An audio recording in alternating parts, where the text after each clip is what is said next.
भाई संपाति यहीं गुफा में पड़ा था और उसने बाहर निकल के देखा तो हंसा, हंस करके बोला कितने दिन से भूखा था, आज तो मुझे एक साथ इतना सारा भोजन मिल गया। तो इन्होंने कहा अब तो पक्का हो गया कि अब मरना ही है, ये खा जाएगा। तो फिर उन्होंने आपस में चर्चा की, करे गीत जाति का हमारे पास कर्जा है क्या, सीता जी की रक्षा करते करते जटायु मर गए, आज इनको भोजन देकर हमारा कुछ भार तो हल्का हो जाएगा, कम से कम इनको भोजन ही देने के काम आएंगे।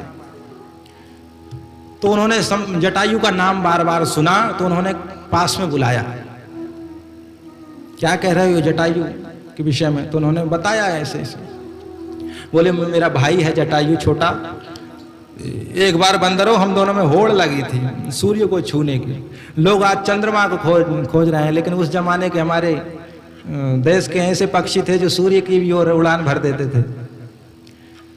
तो हम दोनों में होड़ लगी कौन सूर्य के पास पहले पहुंचता है। तो दोनों भाई हम आकाश में उड़े, लेकिन जैसे जैसे सूर्य के निकट आए तो सूर्य का ताप से हम लोगों के पंख जलने लगे।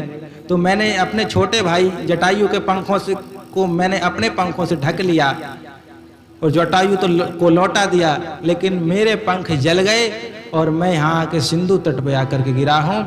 एक महात्मा आए ऋषि, इन्होंने चंद्रमा जिनका नाम था, और उन्होंने मुझे उपदेश दिया कि तुम इसी प्रकार से यहाँ पड़े रहो, भगवान का भजन करते रहो, एक दिन तुम्हें भगवान के दूत आकर के मिलेंगे और उनको स्पर्श करते ही तुम्हारे सारे पंख आ जाएंगे। तो उसने कहा कि मुझे सिंधु तट पर ले चलो और वहां पर मैं तिलांजलि दूंगा अपने भाई को। जो व्यक्ति गुफा से बाहर निकल के आ सकता है, क्या वह सिंधु तट तक नहीं जा सकता? जा सकता है, लेकिन ऋषि चंद्रमा ने कहा है कि दूतों के स्पर्श से तुम्हारे पंख आएंगे।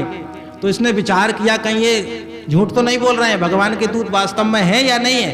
तो इस परीक्षा करने के लिए उनको बुलाया। तो जैसे ही उनको स्पर्श किया उनको नए पंखे आ गए और फिर इन्होंने भी सहयोग किया है। इन्होंने कहा कि मैं बूढ़ा हो गया, नहीं तुम्हारी कुछ सहायता करता, लेकिन फिर भी मैं इतना तो बताता हूं, मैं देखो तुम नाई क्योंकि गीदई दृष्टि अपार, बूढ़ भयो नत करते हो कछु के सहाय तुम्हारी। गीत की दृष्टि बड़ी दूर की देखने की उसमें सामर्थ्य होती है। तो मैं यहीं से देख रहा हूं कि सीता जी अशोक वाटिका में एक वृक्ष के नीचे बैठी हुई है, ऐसी उनकी स्थिति है। मैं बुढ़ा हो गया, नहीं तो मैं ले चलता, सहयोग करता। ऐसा कहकर ये तो यहां से चले गए।